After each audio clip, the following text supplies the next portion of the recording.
Hello everyone, welcome to vying physics. तो जैसा कि आपको पता ही है कि CSIR नेट JRF का आपका एग्ज़ाम आ रहा है और एप्लीकेशन फॉर्म अभी भी निकले हुए हैं। तो जिसने भी अप्लाई नहीं किया है वो जाके अप्लाई कर सकता है। एप्लीकेशन का लिंक आपको डिस्क्रिप्शन में भी मिल जाएगा।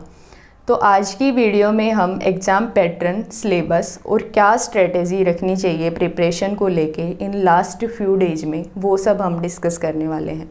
तो एग्ज़ाम पैटर्न की हम बात करें तो आपको पता ही होगा कि जो आपका एग्ज़ाम है वो ऑनलाइन मोड पे एग्ज़ाम रहता है, कंप्यूटर बेस्ड टेस्ट रहता है हमारा, और जो मैक्सिमम मार्क्स का हम अटेम्प्ट कर सकते हैं वो 200 मार्क्स रहते हैं। वैसे जो एग्ज़ाम हमारा रहता है वो अराउंड 260 मार्क्स का रहता है, और 260 मार्क्स के एग्ज़ाम में से आपको सिर्फ 110 मार्क्स लेने हैं। और अगर इतने मार्क्स आप स्कोर करते हो तो आप श्योरिटी से आपका JRF निकल जाएगा।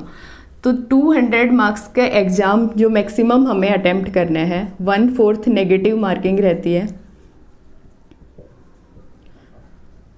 और 3 आवर्स का टेस्ट रहता है। और इस एग्ज़ाम में हमें 75 क्वेश्चंस गिवन रहेंगे और जो टोटल क्वेश्चंस हमें अटेम्प्ट करने हैं वो 55 क्वेश्चंस होते हैं। तो आपको 20 क्वेश्चंस एक्स्ट्रा मिल रहे हैं ऑप्शन के लिए, ठीक है। और जो ये 75 क्वेश्चन हमारे रहते हैं वो 3 सेक्शन में डिवाइड रहेंगे। तो फर्स्ट सेक्शन की अगर हम बात करें तो वो जनरल एप्टीट्यूड का आपका रहेगा, और जनरल एप्टीट्यूड में 20 क्वेश्चंस आपको गिवन रहेंगे, जिनमें से 15 क्वेश्चंस आपको अटेम्प्ट करने हैं और 2 मार्क्स ईच रहेगा। और इस तरह से जो जनरल एप्टीट्यूड है, जो फर्स्ट सेक्शन है आपका, वो 30 मार्क्स का आपका रहता है। जो मैक्सिमम मार्क्स आप ले सकते हो वो 30 मार्क्स रहेंगे। सेकेंड सेक्शन में आपका कोर सब्जेक्ट रहेगा, बेसिक सब्जेक्ट रहेगा। इसमें 25 क्वेश्चंस गिवन होंगे और आपको 20 क्वेश्चन अटेम्प्ट करने हैं। और जो सेकंड सेक्शन है हमारा, वो हमने देखा कि जो 6 मेन सब्जेक्ट हैं अपने, उनमें से ही आपका रहता है।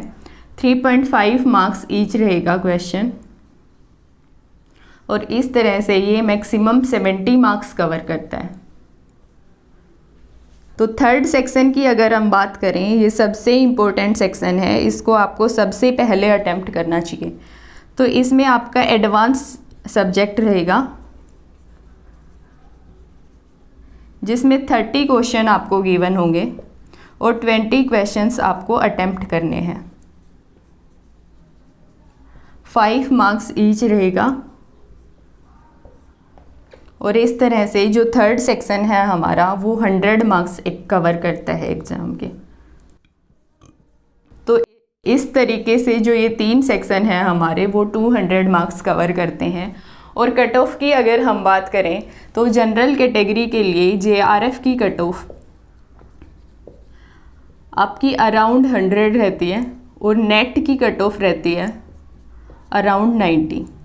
तो OBC और जो अदर कैटेगरी हमारी रहेंगी उनकी थोड़ी सी डाउन रहेगी। OBC की लगभग 10 मार्क्स का फ़र्क रहता है, लगभग 90 पे रहेगी JRF की, एंड लगभग 80 मार्क्स के करीब रहती है नेट की।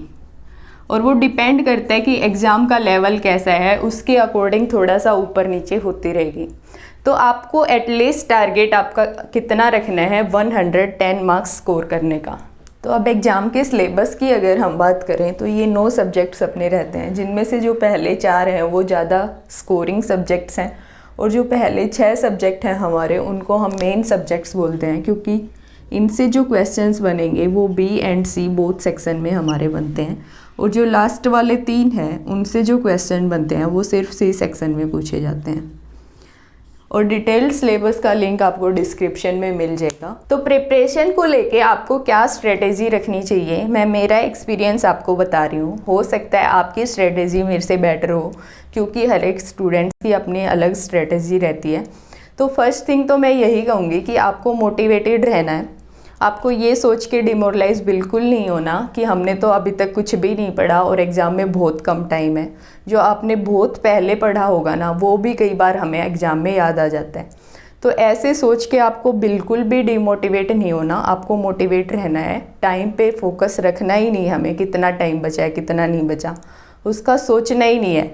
सिर्फ अपनी प्रिपरेशन के बारे में सोचना है, सिर्फ अपनी प्रिपरेशन पे फोकस करो। तो प्रिपरेशन स्ट्रेटजी को लेके हम 2 टाइप्स के स्टूडेंट्स को कंसिडर करके चलेंगे। एक तो जिन्होंने लगभग 70% सिलेबस कर रखा है और एक जिन्होंने इतना नहीं कर रखा। तो जिन्होंने 70% तक सिलेबस कर रखा है उनके लिए इस टाइम पे बेस्ट स्ट्रेटजी क्या रहेगी कि वो अपने प्रीवियस ईयर क्वेश्चन सोल्व करें और उन्हीं के थ्रू वो क्या करें, रिवीजन करें और एक अच्छी टेस्ट सीरीज़ ज्वाइन वो कर सकते हैं ताकि उनकी जो रैंक है वो इम्प्रूव हो जाए। और प्रीवियस ईयर क्वेश्चंस के थ्रू रिवीजन करने का मेरा क्या मतलब है कि जिस क्वेश्चन में उनको थोड़ा सा डाउट लग रहा है या जिस टॉपिक से रिलेटेड उनके क्वेश्चन सोल्व नहीं हो पा रहे, सिर्फ उन टॉपिक्स पे, उन कॉन्सेप्ट्स पे वो ज़्यादा फोकस रखें।